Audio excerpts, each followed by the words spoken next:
was able to meet. I hope everyone was able to meet somebody new and had some productive conversation and discussions. I'd like to ask the at-large members in each group if they would like to report out anything that was discussed. You can feel free to put it in the chat or just unmute yourself and share a bit about what your group discussed. So please go ahead. I can talk a little bit about that. Nancy Solomon Deloge and my group had some really strong discussions about kind of elevating those interfaith partnerships that we already have, standing with other people who also are experiencing discrimination, racism, and getting to kind of the underlying vestiges of racism and what we're seeing. And when we see this stuff going on, to very loudly call it out and make people aware. Our role could be partnering with other organizations in town and working collectively, like the AJC, perhaps involving higher education, universities, as well as the other Jewish groups, and kind of emulating ADL's program that brings police officers into the Holocaust Museum as a way of exploring what anti-Semitism, bigotry can do to a people, and kind of understanding their role in breaking that down. So those were some of the things that came out of our group.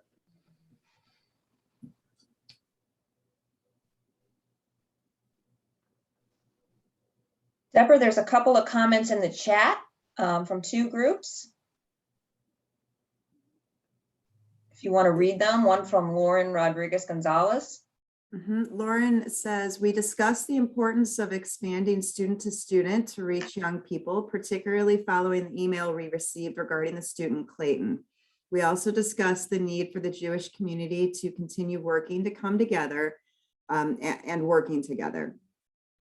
Additionally, Jack Siegel says, in our group, we talked about how WashU Hillel is reaching out to the other folks on WashU campus. Jews are about 20% of the student population, but the non-Jewish students don't understand the Jewish experience. So reaching out is important, and COVID makes this hard, but they're working on it. And Amy Hammerman says that her group discussed the need for Holocaust education in school and addressing stereotypes and assumptions about the Jewish community, work on detangling criticism of Israel policies from anti-Semitism. And I think that's everyone. Does anyone else have any other reports from their groups? All right, all very important. So thank you all. And if you do have other comments, please feel free to forward them to Cheryl. At this time, we're going to be opening up the meeting to the wider community. So give us a moment to please let them all in from the waiting room.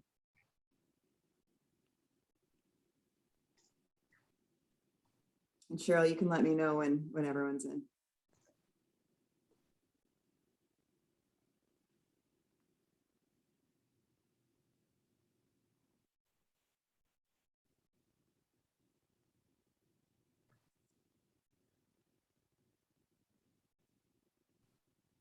All right, everybody that was in the waiting room is in.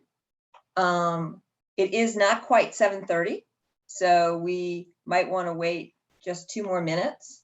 Rory, is there anything in this 2 minutes you'd like to say about the comments that we got in JCRC's work?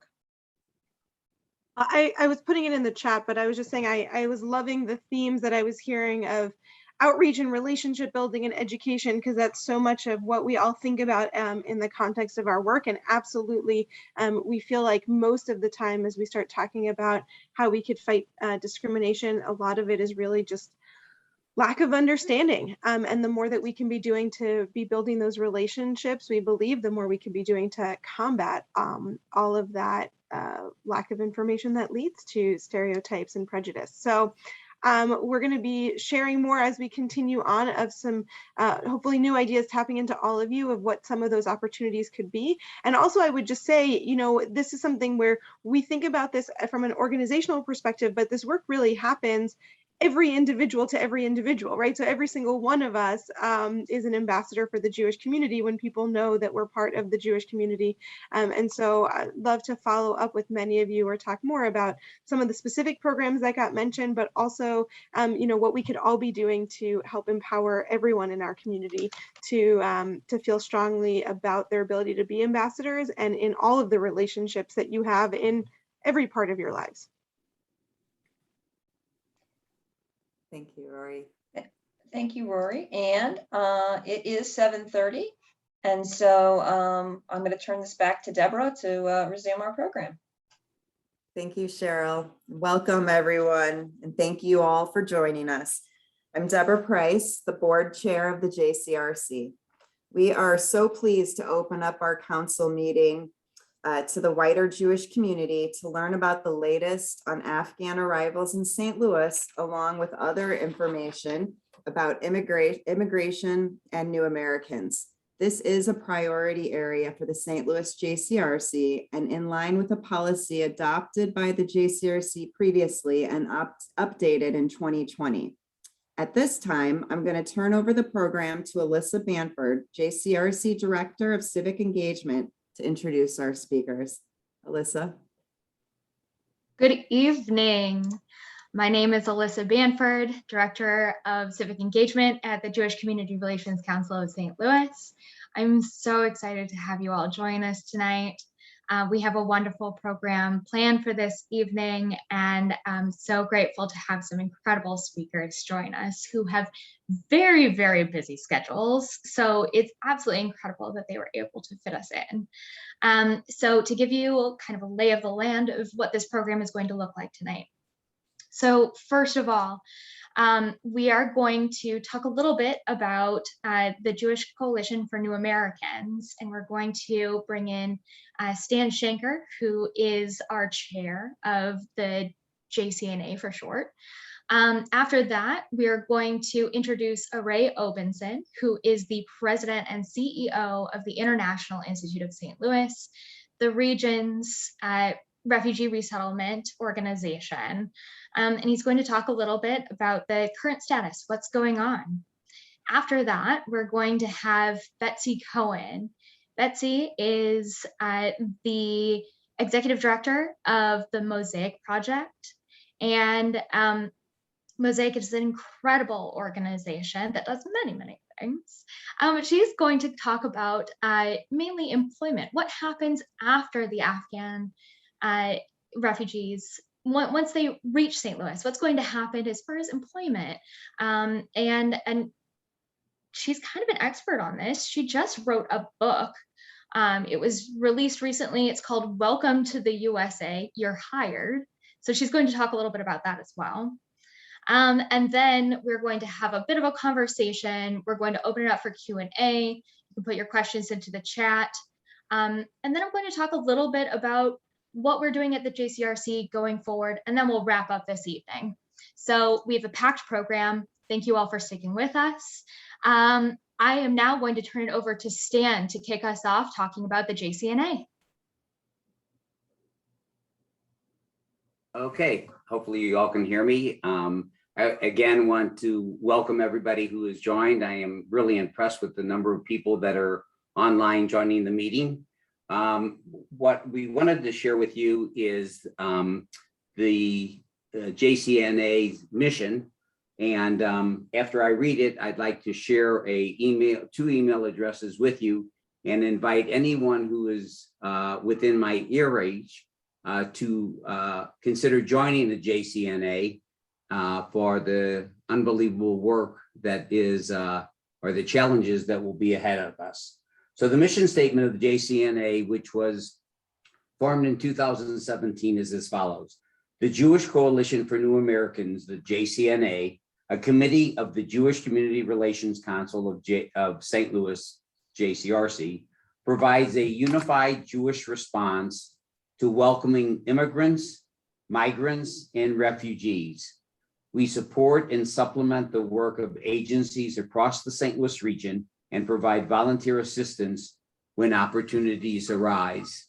And the biggest endeavor that JCNA was involved with was in 2018, and 2019, where we partnered with the International Institute and sponsored and ran a camp for children of refugees that whose parents were attending English classes predominantly during the summer months when there was no school in session, and the parents would have had a difficult time in attending classes if it were not for the case where they had a safe environment where their kids could go while they were attending classes. So the JCNA provided that, and it was an unbelievable outpouring of love from a lot of the people that actually are on this call and throughout the, not only the Jewish community, but the entire St. Louis community, whereby we had a camp that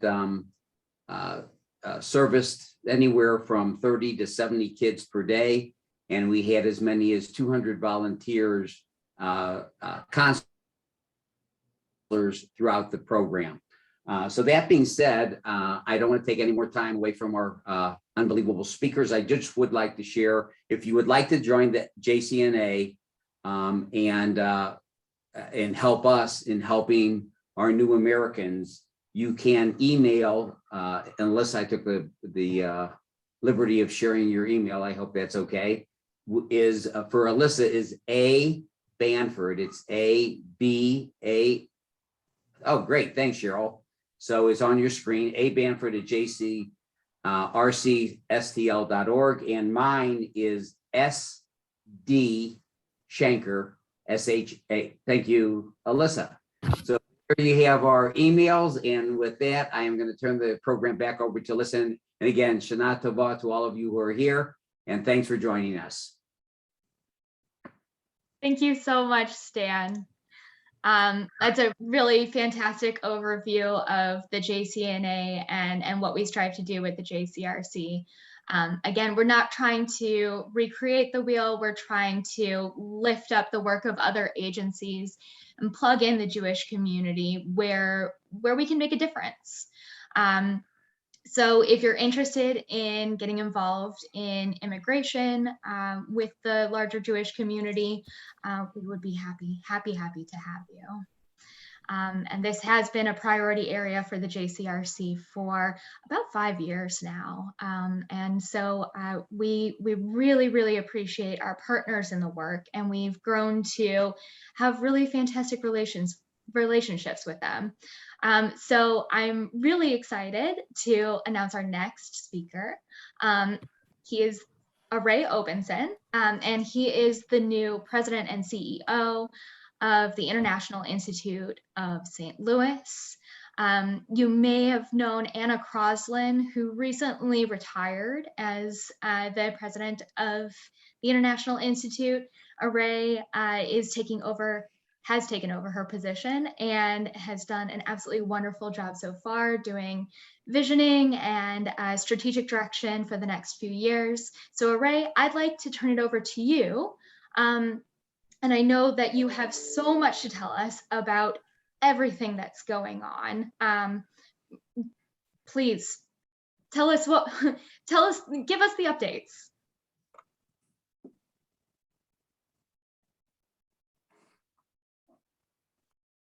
Thank you very much, Alyssa, for the opportunity, and Stan, it's a pleasure to see you again, and thank you for the collaboration in the past, and we hope that things get better with the pandemic and we can get back to planning for summer camps again. As it's been said, I've been at the International Institute only since the 1st of February. And when I joined the International Institute, my predecessor, Anna Croslin, told me not to worry. It would take me about 1 or 2 years to go through the full cycle of understanding the journey of a refugee once they arrive here. A few weeks ago when I saw her, she said, oops, I take that back. you have to get into it right away. The year started out with us planning to see an increase in the number of refugees come to St. Louis. I would say that in the since 2016, which was our highest number of arrivals, where we had about 1,050, that number has significantly reduced from 1,050 in 2016 to 135. Might as well be asylum moving. Sorry, just as a result of the last administration's approach to welcoming refugees. So naturally, we plan. Excuse me.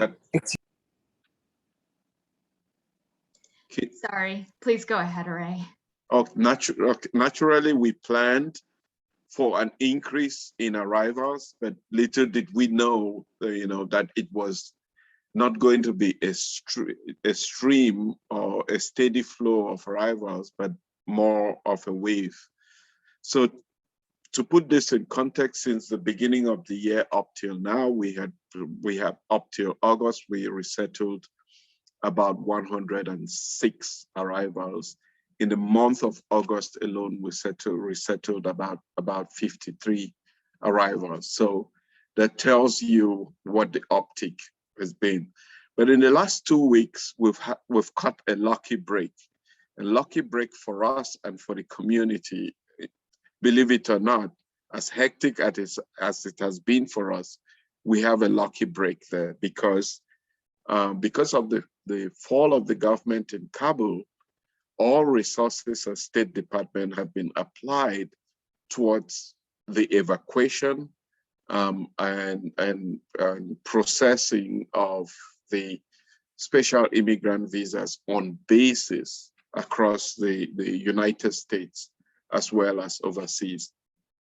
Our last update showed that about 60,000 Afghans are on American soil in various bases, in about 9 bases across the United States, where there's a mandatory quarantine, obviously because of the pandemic situation. They're being processed, and once processed, they would begin to send them to the various 19 cities that will be welcoming them. There's another 37,000 that are outside the United States and are still being processed, and those are likely to come into the country, but not with the special immigrant visas, but on something called a humanitarian parolees. And that's really important, and I'll come to it. So what have we been doing? We have seen an incredible outpour of support from this community, and I want to thank you all. I know too often we highlight the challenges that we face as a community, but if there's a moment where we need to highlight the opportunities, we need to highlight what is positive. This has been an incredibly positive experience for us and for the community. The outpour has been phenomenal in terms of items donated, in terms of even financial contributions. We've seen an uptick in our online donations as well. And so we must say thank you for that. That has brought its own challenges as well, because we went from a small, our storage facility that used to be a big one, which became full. We went into our gym, that became full, and we have an offsite warehouse now. And because of that incredible outpour, we have run out of capacity, not only in storage space, but also even managing these donations. And so we've been forced to put a halt to the donated items. And now we're pivoting and asking for people to support us by way of financial contributions or gift cards or bus passes. Financial contributions will help us get our capacity to normal. Remember that I said the last 4 years, we really struggled. That's one. but two, it would also give us the latitude to be able to manage and process all of these donations that have come in. We also are asking for grocery cards and bus passes, because these are practical ways in which we could support the families once they get here. They would need this to do their grocery shopping and bus passes to either come to the International Institute for access to services, or to the various areas around the city where they would need to access service. So that's where we are now in terms of our preparedness. We know that in the next few days, maybe at most 10 days from now, we're going to begin to see the wave of arrivals. They have been processing them and making some tests. And we know now that the infrastructure has been laid. And so we are more likely to see arrivals here shortly. And we are doing everything we can to make sure that we have capacity in terms of housing. We are working with local hotels and trying to get as many rooms as possible. We're working to have an inventory of housing in the community, particularly housing that will 3 to 4 bedroom housing. Our analysis show that we will require about 280 3 to 4 bedroom apartments, and another 40 to 50 1 to 2 bedroom apartments to be able to provide the necessary capacity. And we're working with partners across, from the city, the county, the association of apartment owners. We're working with several stakeholders to be able to do this. We're even looking at upgrading or bringing up to code the convent that's on our campus, so that it can provide transitional housing until such a time when we can move people into permanent housing. And yes, Airbnb is also part of this conversation, as well as Expedia. So we're really finding creative ways in which we can provide housing. We're also working with employers. There is huge outpour of requests from employers saying that they have job opportunities for the Afghans when they do arrive. And so we're going to be working very closely with the Mosaic project and Betsy to figure out how we welcome them and get them hired as per the tool or the book that she's written. So there's so many opportunities that have come up. Now, some of the challenges that we envisage is one, I did mention that there's some Afghans that who will come with what I call special immigrant visa status. And these are people who served with the US military and had either completed their process or were in the process of applying to move to the United States. Those people, upon arrival, will have work permits. They would have a stipend, and they would have access to state benefits. By state benefits, we mean food stamps, we mean access to healthcare and all of that. But another group that didn't begin that process and now are being vetted, and for those who will be able to qualify, they will come into here based on something called humanitarian parole, which is something that has not been used in the last 20 or maybe 25 years. And the last group of people that came into the United States with this humanitarian parole were the Cubans.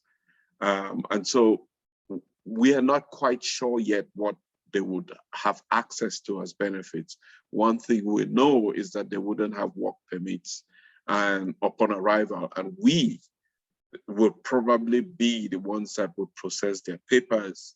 And so there's also going to be a significant need for volunteer lawyers, attorneys, people who have an eye for detail that can help us. And because these people will not have the benefits, there's going to be a huge funding gap that we as a community may have to help. That's where those those grocery carts are going to come in and be handy, those bus passes. So that's why we're insisting a lot on those, because those will be practical ways in which somebody who doesn't have a job yet can still have a daily bread and can have the dignity of going grocery shopping. So there is so much that I can talk to you about. I'm going to end here because my time is restricted, and I'm just going to quickly thank the community and thank you all. We are constantly, we're looking at this as a community effort. Yes, the International Institute may be leading, but we can only do this with the community. We can only be as welcoming as the community allows us to be. And I thank you for giving us this opportunity, and I'm looking out to you for support, even in terms when volunteer needs significant. We really want to work with other organizations that can help coordinate volunteer efforts, but we think that we can keep volunteers in this community busy for the next 3 months. There's a lot of work to go around. So thank you very much for giving me this opportunity. Thank you so much for joining us, Arrey. And you will be sticking around, correct? So we can have a perfect, great. Just wanted to double check. Because I'm sure we have plenty of questions that are being built up right now. I know a few have already been sent in the chat. But I know that we already have had so many inquiries from members of the Jewish community asking what we can do, how we can help. And so, we've been talking with the team at the Institute, talking about, what can we take off your plates? What can we do that would be helpful? What can we do that could be welcoming? How can we do a community-wide event? So again, for all of you who are listening, we're looking at the possibilities. And if you're interested in joining us in an effort, reach out to Stan, reach out to me. We'd love to get you on board in this coalition. Let's do some brainstorming. Let's pull some people power together. Let's do this together. So Arrey mentioned earlier some really wonderful stuff about employment, and it was a perfect segue into our next speaker, who is someone who's absolutely fantastic and just like constantly getting awards. I can't keep up. Betsy Cohen, who is just releasing this new book. Betsy, welcome. Would you like to give an overview of what is going to be happening now in terms of employment, both from the perspective of the Afghan community and from the perspective of the employers? And then also, please make sure to tell us about your book. What can we do to support you on that front? Well, thank you, Alyssa. I do want to just start and say that I was able to visit the International Institute when Stan and Alyssa and so many people were involved in the camps that were there to help with the young people while the parents were in classes. And I can only say that the organization and outpouring were outstanding. And the ability of this team to really professionally organize and run and make a difference was unparalleled. And I know that we'll see that happen again in the coming months, and that Arrey can count on that. And that will be extremely important. For those of you that may not know, I'm the executive director of the St. Louis Mosaic Project, which is part of the World Trade Center St. Louis of the St. Louis Economic Development Partnership. And we work to attract and retain foreign-born people. So we are really the marketing arm of the region, and then we connect people where they need to be. And we particularly focus on the economic aspects of entrepreneurship, jobs, workforce. And it's very interesting what happened to me as I was in this role the last 8 years, and then during the past administration when we saw such a decline in foreign-born people coming to our country. And then in the last year and a half during the pandemic, I was doing much more coaching of foreign-born people who were job hunting. And when March came around several months ago, in March, it was clear to me that we had a new president, we were going to have more immigration, we would have refugees again, we would have international students again. What could I do to make a difference? And so I decided to write a book that would take the knowledge that we had gained here in St. Louis with our partners from the International Institute, from the Immigrant Service Provider Network, from the Mosaic Project, and put a book together that would help foreign-born people around the country have a better chance to find a better job faster, and also to an extent to help the employers understand a lot of the barriers that happen to foreign-born people. So this collided unknowingly with now arrivals of our Afghan community members. So I could never have predicted with them coming that this book would now be very valuable for them. And as Arrey knows, I will be donating books for the Afghan job seekers to the Institute personally, because I wrote this book on my own time, and I will be donating books for their benefit so that they will have the benefit of the knowledge that I and 12 other expert contributors have put into the book.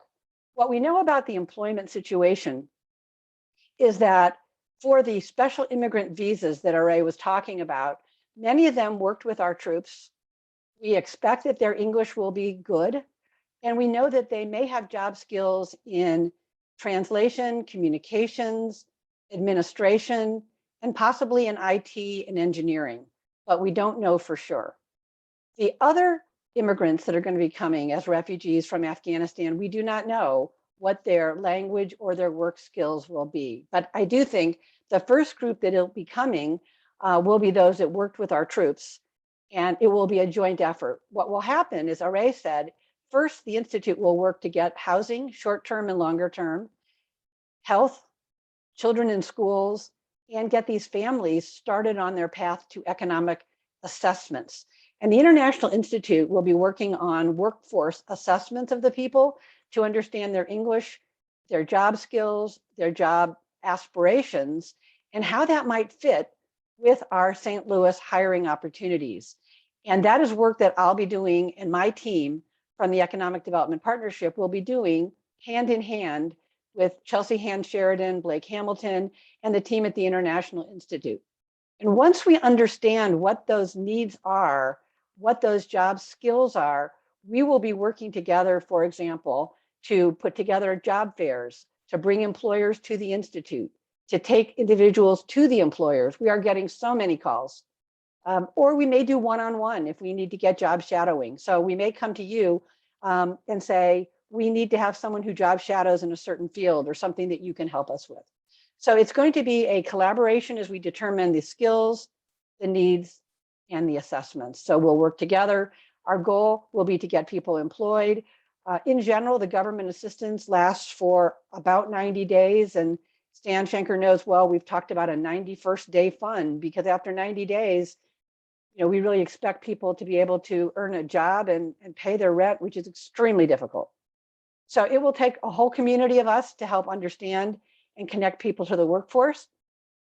My book is expected to launch this Friday, but when I saw that Alyssa was planning this event, I said, is there a way that I can share that the book is coming out Friday? It's already on Amazon.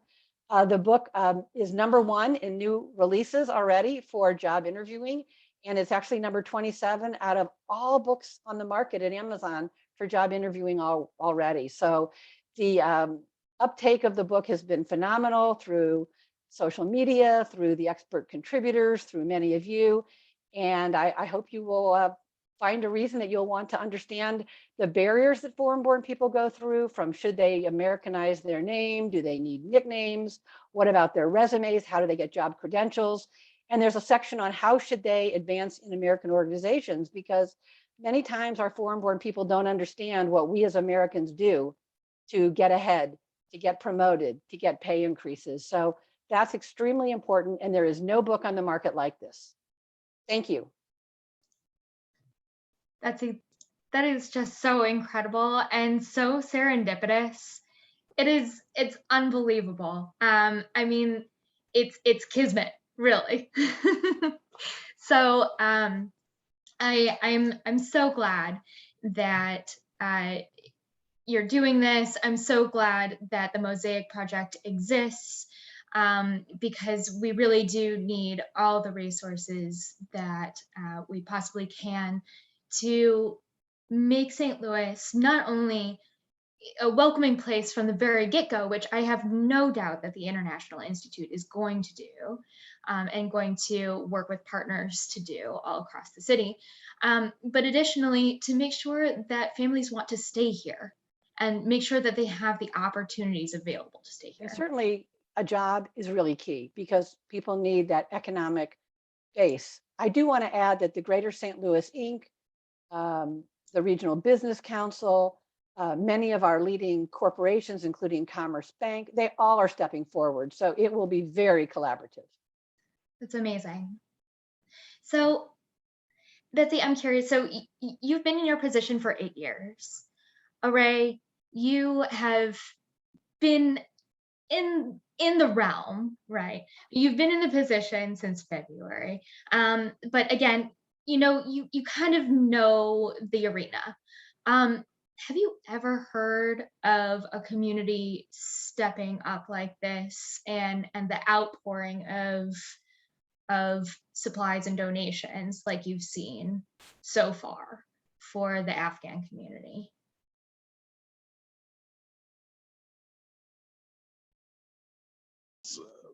It's a question that I've been asking because this is not the first time that we're having arrivals like this.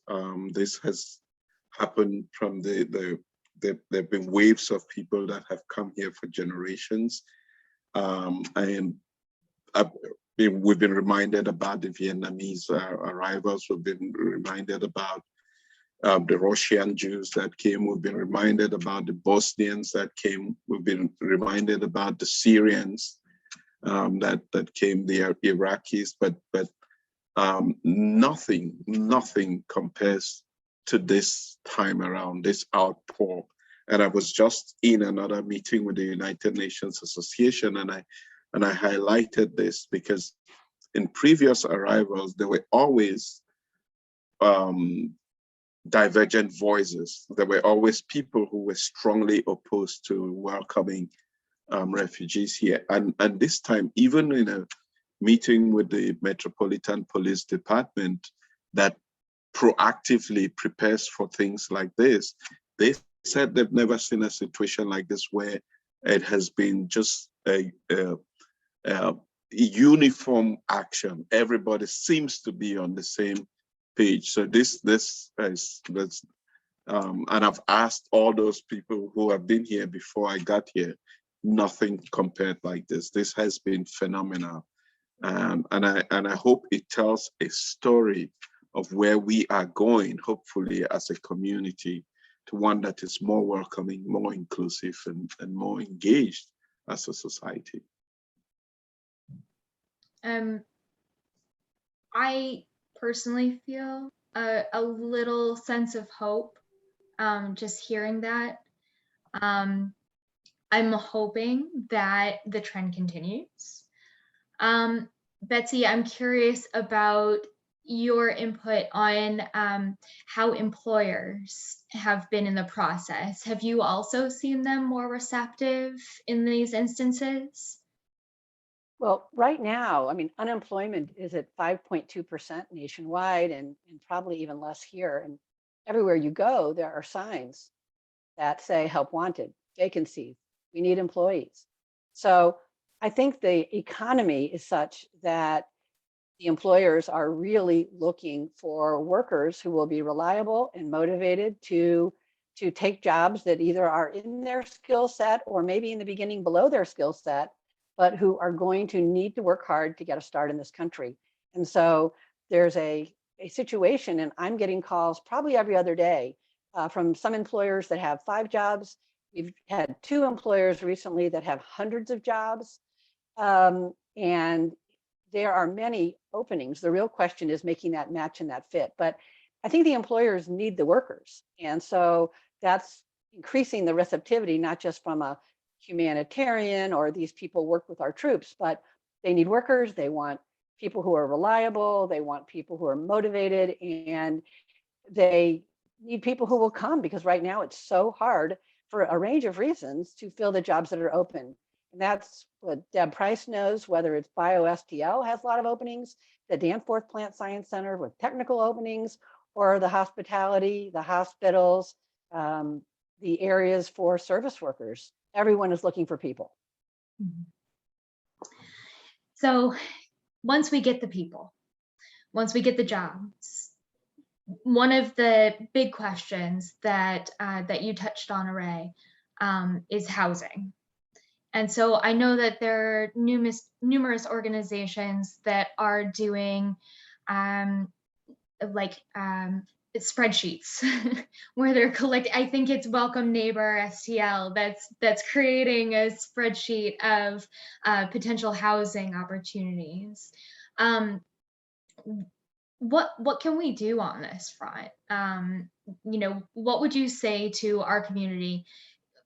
First of all, to, let's say, a homeowner, maybe who has a spare bedroom, would they qualify to be able to welcome someone into their home? Or does it need to be more formal than that? Do they need to be a landlord? Do they need to own property? That type of thing. I think a lot of people are wondering about that. Oh, you're muted. Yeah. Thank you very much for bringing this question up. First, I want to say housing is a challenge, and housing is not only a challenge for the refugees that are arriving. I think it's a challenge for the community to find good quality, affordable housing. That's one thing that I would like to start with. So I say this because it may be an opportunity for us as a society to capitalize on the arrival of the Afghans to address a bigger problem that we face as a society. That good quality, affordable housing is something that we need to figure out as a way to keep people in the city. That's one thing that's really important, is keeping people here. So secondly, there is a task force, and we've been working.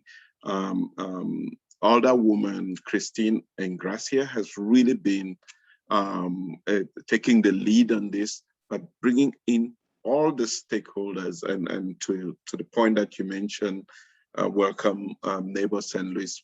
This is all part of the task force. It includes the Airbnbs, Expedia, Greater St. Louis Inc. All of us are working together, the Marillac Foundation, towards finding answers, right? And we are the resettlement agency, meaning that we have an agreement with our federal partners, with the government, to meet certain requirements or standards in housing refugees once they arrive. And even if we put them in transitional housing, we have to make sure we get them into apartments where they can live as families together. And so that's the one thing that we start by looking at, is ensuring that we're meeting this federal mandate that we have that offers these people the dignity that they deserve once they come here. We are getting creative because the task is enormous this time, it's unprecedented. So we're looking at all of these other opportunities for transitional housing. But our overall goal is to make sure that even if we have those who have come through already, we've been lucky because they found other Afghans that are relatives or friends, or veterans that were friends to them before they got here. And we've used those family homes as transitional housing. But you need to have those family ties to be able to welcome them into your home. Now, because of the situation, we're looking at those transitional situations that we can create. And we've had people who have offered us their buildings, their homes. Some people have donated us housing, and we're taking all of those, putting it in a pool, which based on the circumstances, we may be able to use them as the circumstances permit, right? So if you have a home that you want to offer, we are putting that on the list, and based on the circumstances, so if it becomes necessary, then we would look at the circumstances, but still making sure that we meet the requirements that are set in our contract with our federal partners. That makes a lot of sense. I really appreciate that rundown, because I do think that a lot of people have been asking, you know, what can we do? And it's been a little bit nebulous, you know, can I help? So I appreciate that clarity. So then I only have one more question before I think let's open it up for some questions from the audience. Feel free to write your questions in the chat.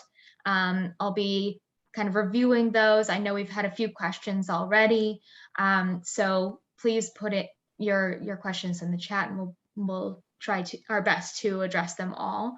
But my question is this. So Arrey, you said within the next 10 days, you're thinking that we may start to get those wave of arrivals. What does the timeline look like then? What is the order of operations?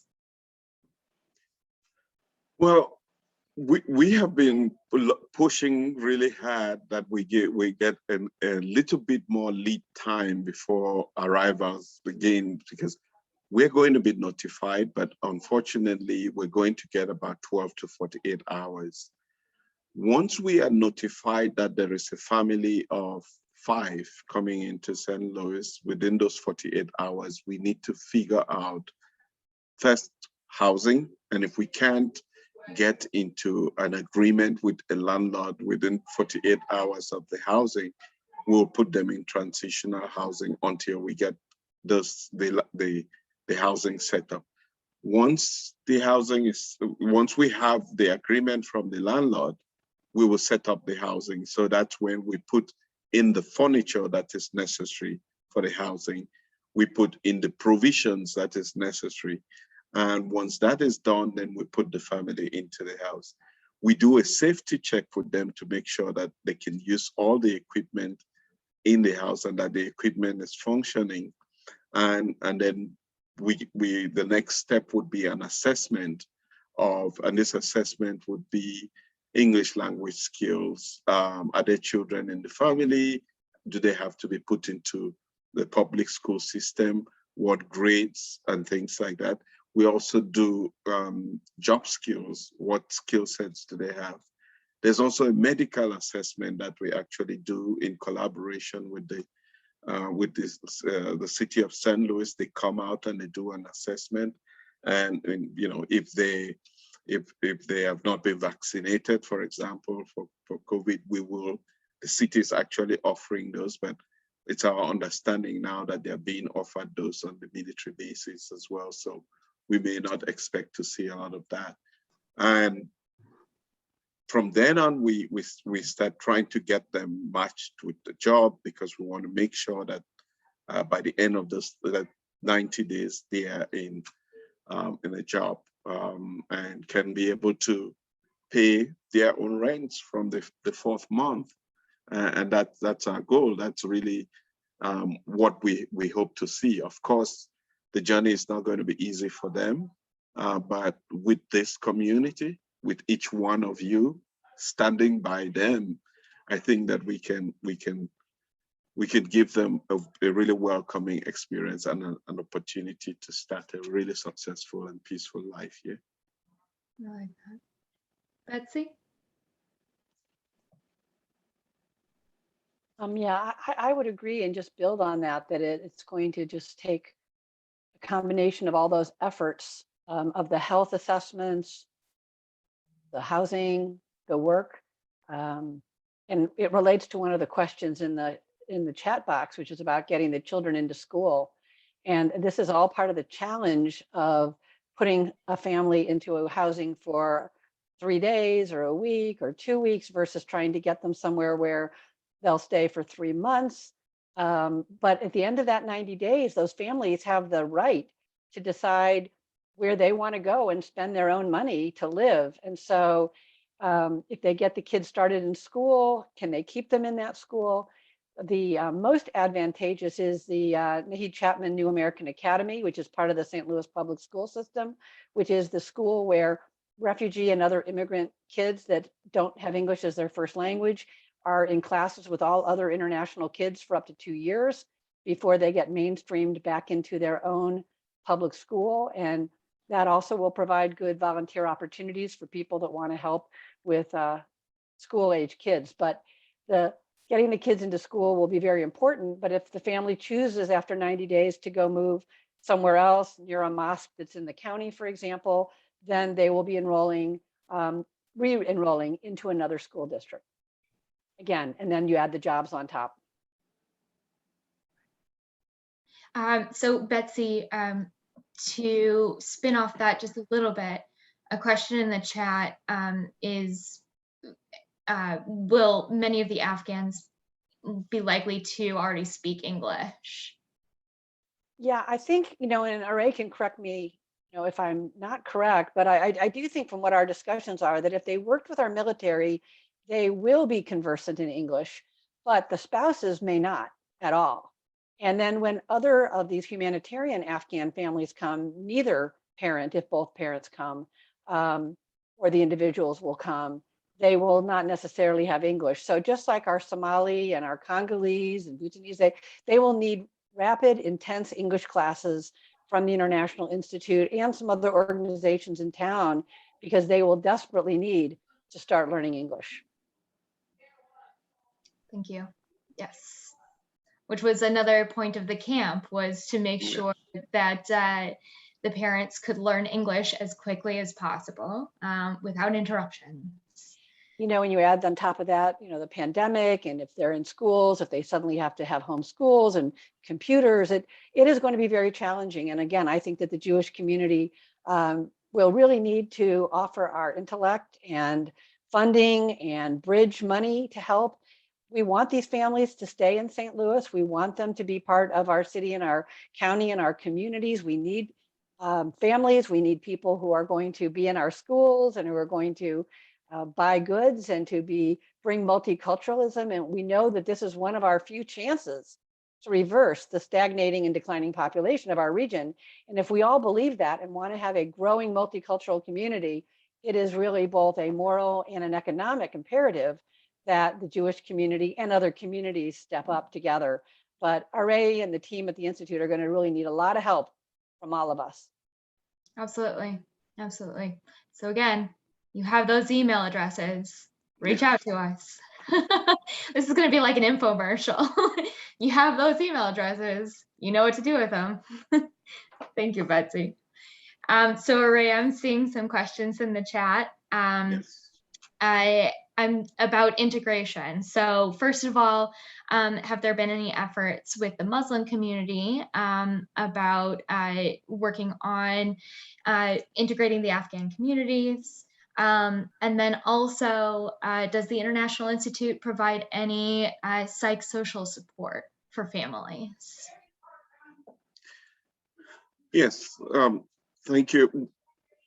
We're constantly finding ways in which we can be prepared for an integration of the arriving Afghans. And that's why we've reached out to the Afghan community. We have been meeting, the 2 Afghan mosques in the city that we have been having discussions with and figuring out ways in which we can even prepare them. We're even working to ensure that we can have Afghan meals prepared in such a way that we can provide that and enable those who arrive here to feel a little bit at home. So yes, we are in very close collaboration with the Muslim community in that regard. Secondly, there was a second question that I just lost. About psychological services, I think was really the. At the International Institute, we have social workers, and one thing that we know and that we're ramping up capacity now is that we're going to have to take care of mental health, and this is also going to be an area that much more than the capacity that we have, because we have just 3 people in our department, and we know that we're probably going to need more, that we're looking for collaboration within the community with experts in the space. We're actually creating more room on our campus just for those therapies, because we, in anticipation, we're already working to create extra rooms so that we can have even more experts coming to support these families that have gone through very, very difficult times. I can So add there yes, are we some- do have, but it's not enough. Yeah, I would add that there's some other resources as well. Some of you have seen the Day One movie about the refugees and the Naheed Chapman School. Actually, the movie will be shown this Saturday at noon at Central Library. The YWCA, Sheremeth, Debbie Bram are working to have a showing again. But it goes into discussions, because part of it shows that at the New American Academy in the city, the Naheed Chapman, they have social services to help these young people process trauma, as well as at Casa de Salud, they have had some behavioral health. And again, I'm sure that they will be pulled together because they're working with this community as well. So it will be a big need.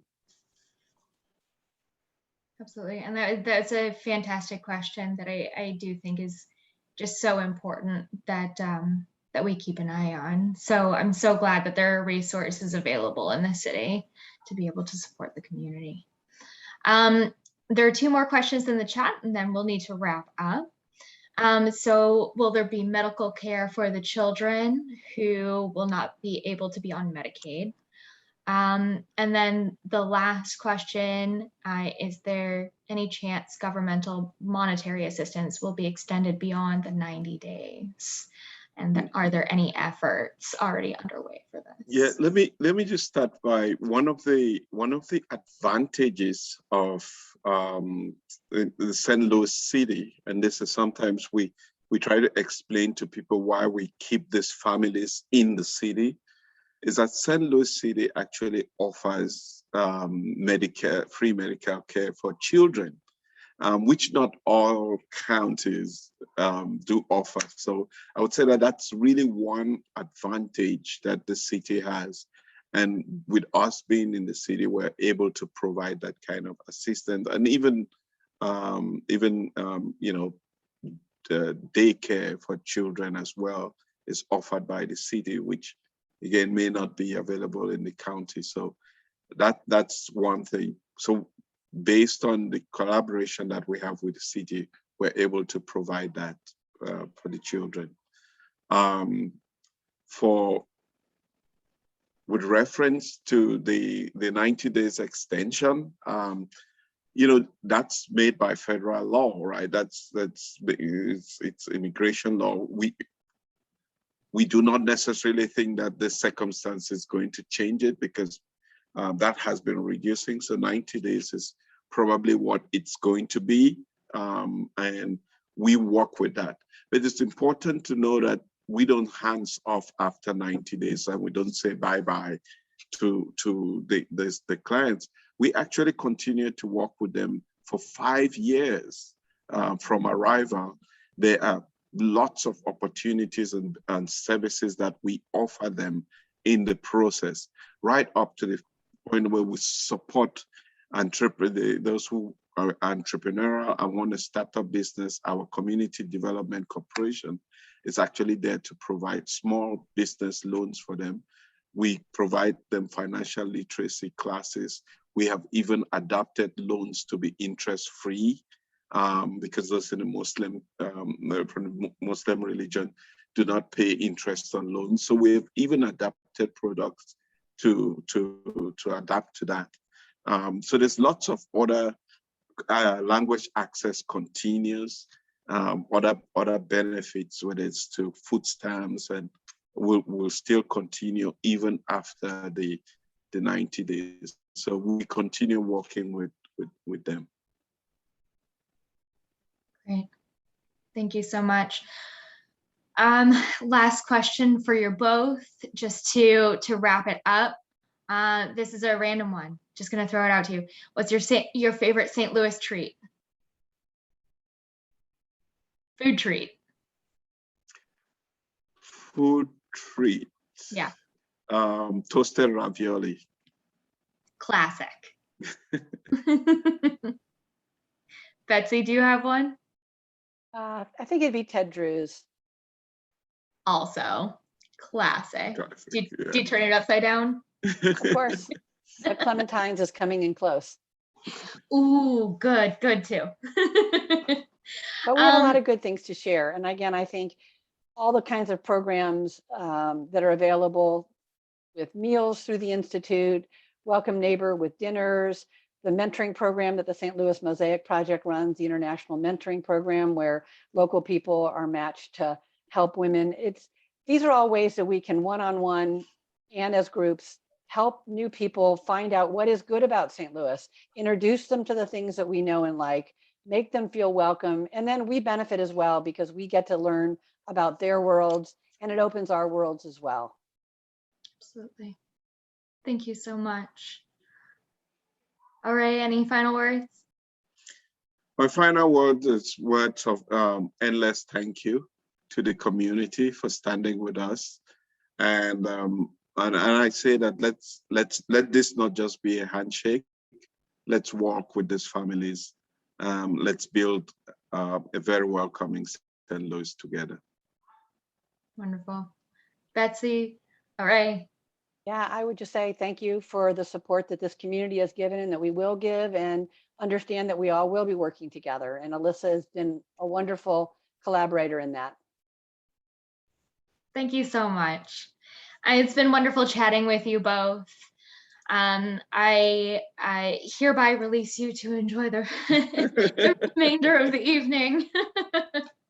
And for everyone else, I just want to do a quick note to let you know that in addition to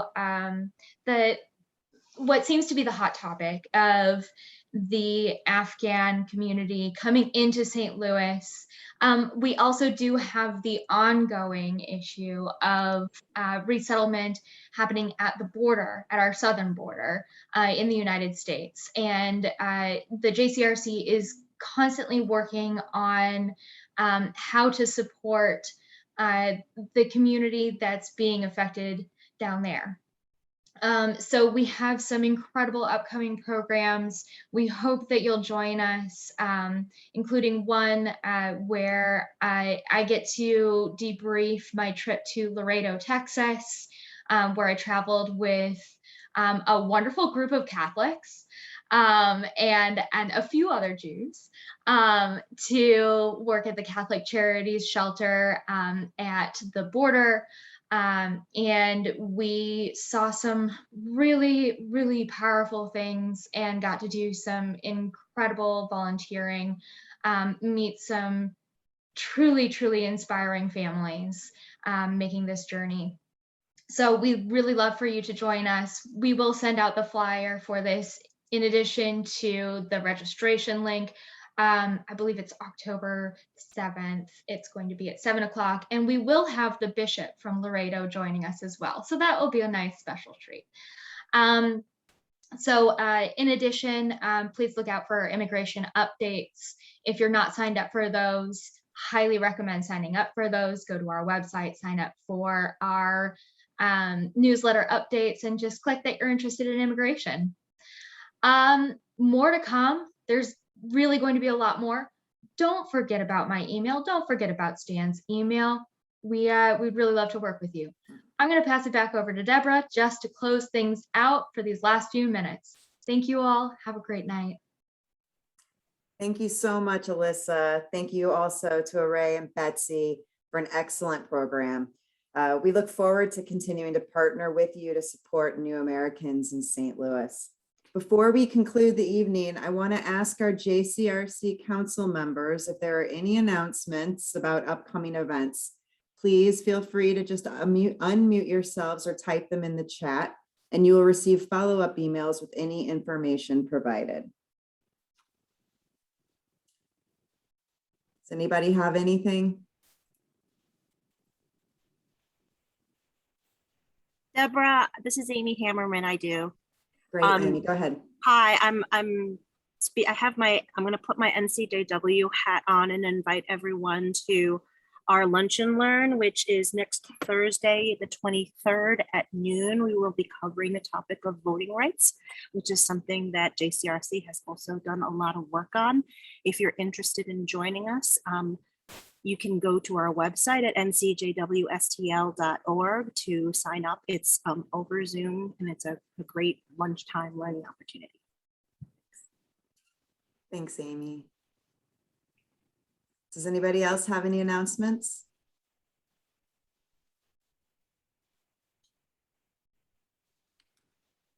Okay. Thank you again for being here tonight, and for all of the community members who joined us for the program. Thank you for attending. Our next council meeting will be on Monday, November 8th at 7 p.m. via Zoom. I hope everyone has a wonderful evening.